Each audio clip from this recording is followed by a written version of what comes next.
এখানে কি করা হচ্ছে? এখানে মাটি পরীক্ষা করা হচ্ছে।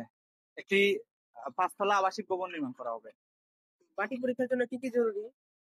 মাটি পরীক্ষা জরুরি হচ্ছে যখন বিল্ডিং এর স্ট্রাকচারাল ডিজাইন করা হয়, ওই সময় মাটির বেয়ারিং ক্যাপাসিটি জানতে হয়, যে মাটি এসপিটি কত ভ্যালু আছে বা মাটি কতটুকু লোড বহন করতে পারবে ওইগুলা।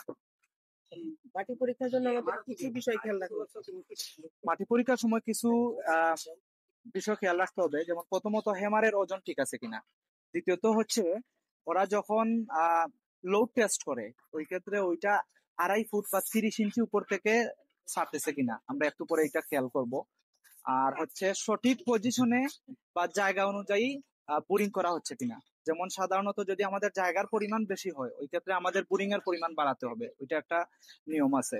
এখন আমরা একটু সরেজমিনে দেখি ওনারা এই বিষয়ে কতটুকু আহ, জানে। আচ্ছা, এই যে হেমারের ওজন কত? 63 কেজি 500 গ্রাম। 63 কেজি 500 গ্রাম।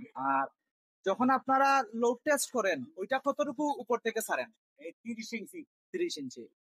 আর কাউন্ট করার ক্ষেত্রে এসপিটির যে ভ্যালুটা আছে ওইটা কাউন্ট করার ক্ষেত্রে মানে কেন প্রথম 6 ইঞ্চি বাদ দেন, এটা সম্পর্কে কি জানেন? প্রথম 6 ইঞ্চি পাশে এটা কোনো খাওয়ানো নয়, এটা খাওয়ানোর বাইরে 12 ইঞ্চি আমরা যুগে স্পিড লিখে দিয়েছি।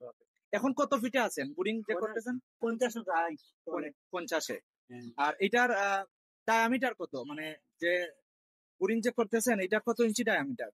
ডায়া হলো 3.5 ইঞ্চি ডায়ার করে যায়, 3 ইঞ্চি 3.5 ইঞ্চি এইভাবে করে যায়, সেটা খাটা যায়। তাইলে আমরা দেখলাম যে ওনারা মোটামুটি এই কিছু প্রাথমিক বিষয় সম্পর্কে জানা আছে আর কি, এই বিষয়গুলা। তো সাধারণত মাটি পরীক্ষার ক্ষেত্রে এইগুলাই গুরুত্বপূর্ণ, যে হেমারের ওজন ঠিক আছে কিনা, আর তারপর হচ্ছে এটা ডায়ামিটার ঠিক আছে কিনা, আর ওনারা বোরিং এসপিটি ঠিক মতো কাউন্ট করতেছে কিনা। আর হচ্ছে জায়গা অনুযায়ী আমরা, যেমন সাধারণত যদি 5 ডিসিমিলের ভিতরে জায়গা হয় ওই ক্ষেত্রে 3টা পর্যন্ত বোরিং করলে আমাদের চলে, কিন্তু 5 ডিসিমিল যদি ক্রস করে ফেলে তাহলে আমরা বোরিং এর পরিমাণ বাড়াতে হবে।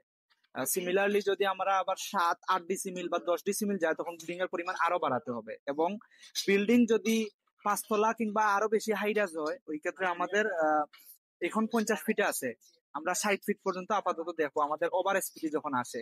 কিন্তু বিল্ডিংটা যদি আরো হাইরাজ হয় তাহলে আমাদের ওভার স্পিডি ক্রস করার পর আরেকটু নিচে যেতে হবে।